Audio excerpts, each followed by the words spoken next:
Tuan-tuan dan puan-puan, bersama saya sekarang ini, asam Jawa Extra. Apa cerita asam Jawa ni? Asam Jawa ni adalah bahan masakan yang memang masyhur di Malaysia.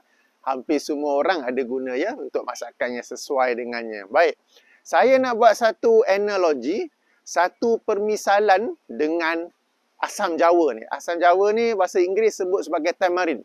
Okey, katakanlah sebagai permisalan pada 25, 26, 27 Ogos tahun 2016 di sebuah bandar di Antartika. Antartika ya, ada satu muktamar, ada satu conference tentang makanan yang sihat. Okey, dan muktamar itu dihadiri oleh lebih kurang ataupun lebih 200 orang pakar-pakar pemakanan, pakar nutrisi, pakar jaga badan ke apa ke yang hadir ya, lebih kurang 200 orang. Okey, dan mereka ini walaupun tajuknya secara umum ialah muktamar makanan-makanan yang sihat, tetapi selama 3 hari tu, 25, 26, 27, mereka hanya bincang tentang satu jenis makanan je. Yang ini asam Jawa. Okey, tamarind. Baik. Dan yang istimewanya tentang muktamar ini, ialah ia dihadiri oleh lebih 200 pakar-pakar pemakanan yang istimewanya semua mereka ada alahan dengan asam Jawa. Betul, serius ni, bukan main-main, bukan joke. Okey, dihadiri oleh 200 lebih pakar-pakar pemakanan, semuanya tu ada alahan kepada asam Jawa. Alahan tu bukan bila makan tau. Bawa dekat je dah, tak boleh. Buka je bagi bau je, dia punya alahan tu teruk. So mereka ni memang jauh sekali. Okey, dihadiri oleh 200 orang pakar pemakanan yang alahan mereka ialah kepada asam Jawa, tetapi mereka dalam muktamar tu walaupun tajuk dia umum, muktamar makanan-makanan sihat, tetapi mereka nak bincang tentang satu makanan je. Satu bahan makanannya, iaitu asam Jawa. Satu tu je. Dan mereka bincang selama 3 hari, 25, 26, 27 hari bulan. Memerah kepala, memerah. Mungkin sebab kurang kot kata tu yang kena perah 3 hari nak bincang tentang asam Jawa je. Dan kemudian mereka meletakkan kriteria, mereka meletakkan kayu ukuran bagi menentukan apakah makanan itu berkhasiat ataupun tidak. Dan kriteria yang mereka letak ialah makanan itu mesti ada vitamin A, mesti ada vitamin B kompleks. Vitamin B ni ada banyak kan, B1, B2, B6, B12 apa semua tu. Mesti ada vitamin C, vitamin D, vitamin E. Kena ada semua 5 ni. Kalau ada 1-2 je tak boleh. Lalu apabila mereka menilai asam Jawa ataupun tamarind ni, mereka dapati ia hanya ada beberapa vitamin. Bukan semua yang 5 ni. Maka mereka pun bersepakat membuat satu resolusi. Mengeluarkan asam Jawa daripada senarai makanan yang berkhasiat. Muktamar itu yang dihadiri oleh lebih 200 orang pakar-pakar pemakanan. Bincang selama 3 hari. Mereka telah set kriteria untuk mengukur makanan yang berkhasiat. Dan setelah mereka bincang selama 3 hari, mereka membuat rumusan. Semuanya sepakat ya, satu resolusi bahawa asam Jawa ni tidak termasuk dalam senarai makanan yang berkhasiat. Okay, tuan-tuan dan puan, ini satu permisalan. Bukan salah asam Jawa, bukan salah adabi, okey. Cuma ya, kalau ada muktamar seperti ini, nak bincang asam Jawa, 200 orang yang hadir tu alahan kepada asam Jawa. Letak pula kriteria yang out to date. Sebab sekarang ni, makanan yang berkhasiat tidak saja terhad kepada vitamin. Dia boleh ada banyak fiber dalam, fiber gentian ada banyak antioksidan, ada banyak ramuan anti-cancer property ke, anti-diabetic properties ke, anti apa-apa properties ke yang lain daripada vitamin A, B, C, D, E.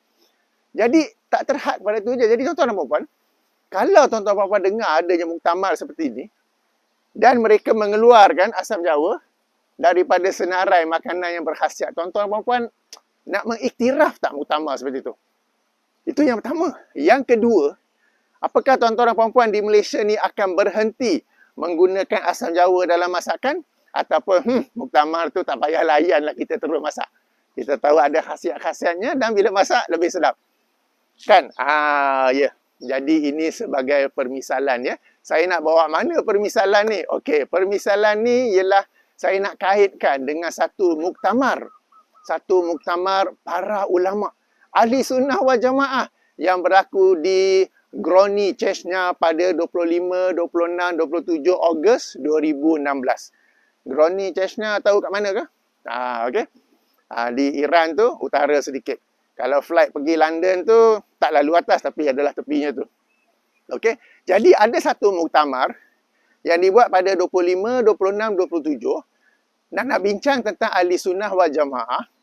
Dihadiri oleh lebih 200 orang tokoh-tokoh yang semuanya ada alahan dengan satu aliran, satu mazhab, satu aliran yang mereka hendak ketepikan, iaitu aliran Salafi atau apa yang dituduh sebagai Wahabi. Okey, Salafi, orang yang tak suka Salafi menuduhnya sebagai Wahabi. Jangan confuse ya. Baik. Jadi mereka menghimpun 200 orang. Tidak ada seorang pun daripada aliran Salafi. Tidak ada seorang pun daripadanya yang dituduh sebagai Wahabi. Jadi semua 200 orang ini ada alahan, ada alergi kepada Salafi dan mereka menggelarnya sebagai Wahabi. Dan mereka bincang selama 3 hari tuan-tuan. Perah. 25, 26, 27. Apa bincang tu? Tentang Salafi ni je. Okey, kemudian mereka membuat satu kriteria bagi mengukur apakah aliran itu termasuk dalam ahli sunnah wal jamaah ataupun tidak. Maka kriteria mereka ialah dari sudut akidah, aliran itu mesti mengikuti akidah Asy'ariyah ataupun Maturidiyah. Itu yang pertama. Yang kedua, dari sudut fiqahnya, mesti mengikut salah satu daripada 4 mazhab. Mazhab Syafi'i, mazhab Maliki, mazhab Hambali, mazhab Hanafi. Okey, jadi mereka set kriteria itu. Lalu mereka semak Salafi ni. Okey, dari sudut hukum fiqah, dia orang ni banyak cenderung kepada Hambali. Okey, tapi dari sudut akidah.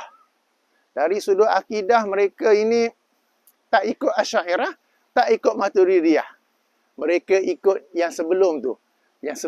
Sebab Imam Abu Hasan Asy'ari wafat tahun 324 Hijrah.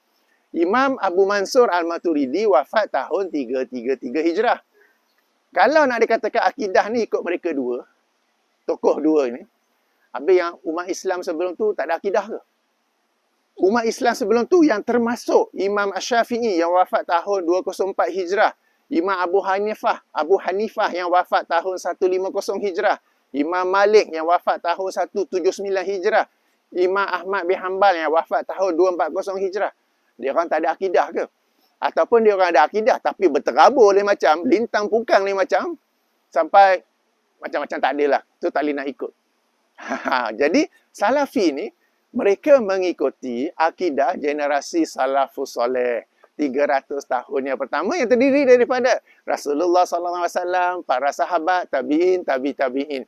Termasuk juga para imam mazhab yang 4 tu. Sebab mereka keempat-empatnya semua hidup sebelum tahun 300 Hijrah. Tapi kalau dikatakan kriterianya macam ni, tak masuklah dalam kriteria muktamar di Chechnya tu.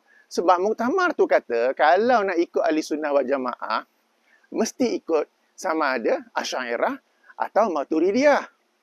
Sekarang ni yang Salafi ni nak ikut akidah umat Islam sebelum Abu Hasan Asy'ari dan sebelum Abu Mansur Al-Maturidi. So, atas dasar itu, maka Salafi ataupun yang dituduh sebagai Wahabi dikeluarkan daripada kelompok ahli sunnah wal jamaah. Okay? Jadi ringkasnya ya, pada 25, 26, 27 Ogos 2016 di Bandar Groni, Chechnya, ada satu muktamar yang dihadiri oleh lebih 200 orang ulama-ulama ahli sunnah wal jamaah, okay, yang alahan, ada alergi dengan Salafi. Dan mereka tak suka Salafi, mereka tuduhnya sebagai Wahabi. Itu yang pertama. Yang keduanya, tak ada seorang pun daripada kalangan mereka tu yang Salafi atau Wahabi. Yang keduanya, mereka berbincang, bermesyuarat, bermuktamar selama 3 hari. Kemudian mereka set kriteria siapakah ahli sunnah wal jamaah. Dan berdasarkan kriteria itu, mereka membuat resolusi bahawa Wahabi, mereka yang dituduh Wahabi ataupun Salafi ini terkeluar daripada kelompok, daripada definisi ahli sunnah wal jamaah. Tuan-tuan dan puan-puan, sekarang ni boleh tangkap tak? Muktamar di Chechnya ini dengan muktamar makanan-makanan sihat di satu bandar di Antartika tu. Okey. Muktamar di Chechnya tu nak bincang tentang Salafi ataupun yang dituduh sebagai Wahabi.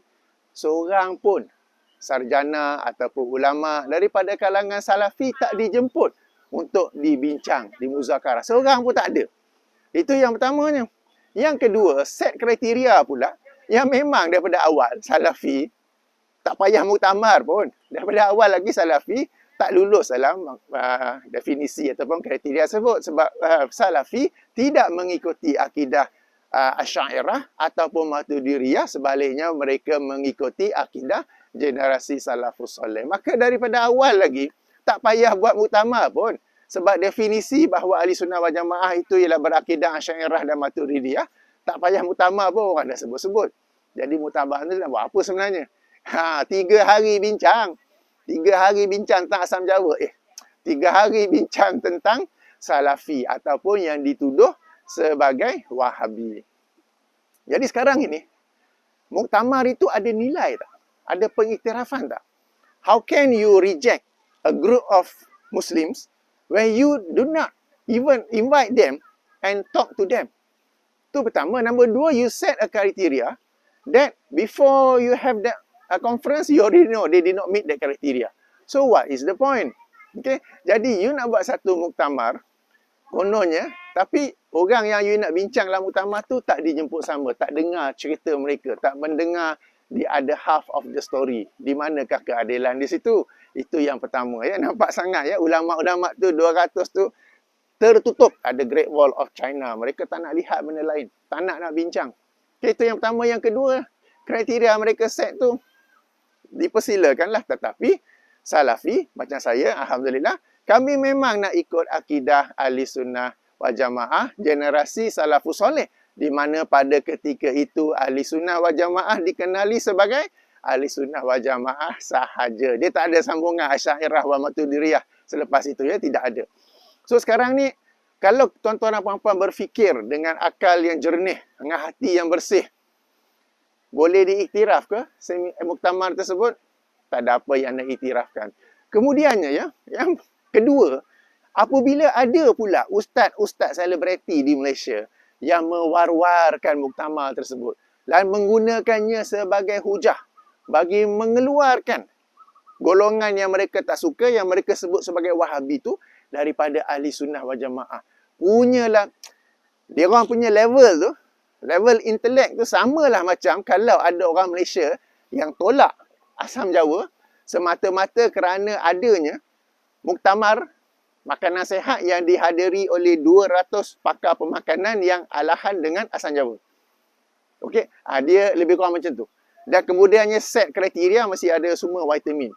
Padahal kita tahu makanan yang berkhasiat tak semestinya vitamin saja kan. Boleh ada gentiannya, boleh ada antioksidannya, boleh ada anti-cancer property ke, anti-diabetic property ke, anti-blood clot property ke, semua tu kan.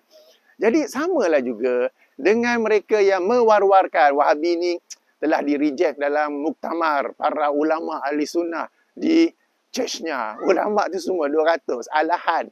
Dia orang dengar nama Salafi dan terus dia orang tuduh sebagai Wahabi. Itu yang pertama. Yang kedua, kriteria tu silakan, tapi mana yang lebih utama kita nak ikut?